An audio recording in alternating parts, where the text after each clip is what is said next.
We know that until Indigenous people fully participate in the life of our country, all of us are diminished.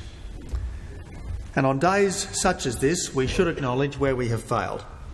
Equally, we should also acknowledge where we have made progress, and we should stir ourselves to keep persevering on this vital but difficult journey, because this 7th Closing the Gap report is, in many respects, profoundly disappointing.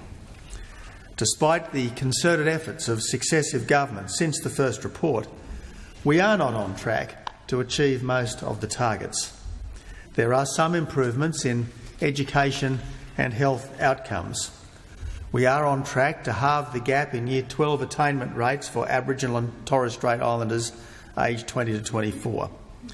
The target to halve the gap in mortality rates for Aboriginal and Torres Strait Islander children does look achievable by 2018. The new target of closing the school attendance gap within 5 years should be achievable, and I do look forward to reporting good results on this in the years to come.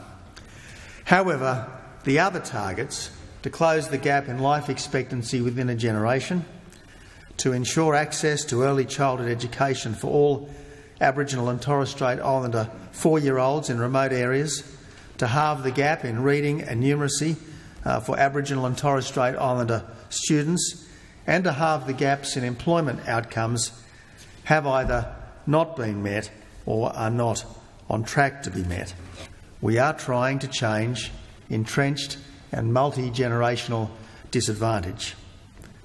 This won't happen overnight, and it may not ever happen unless we continue to place high demands on ourselves of what we must achieve together.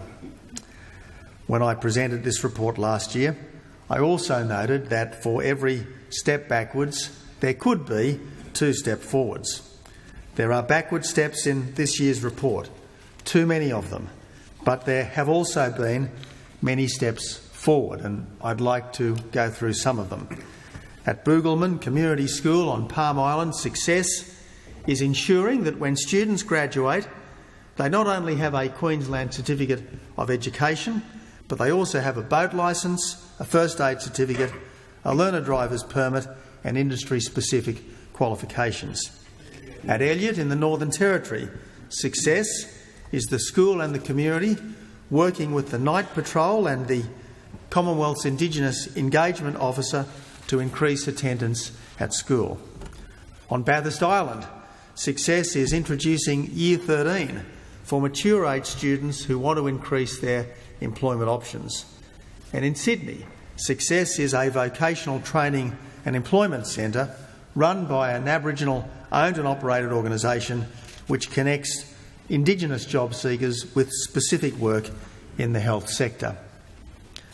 Now, every community is different, but in every community, the foundations of success are the same: education, jobs, and a safer living environment underpinned by better health.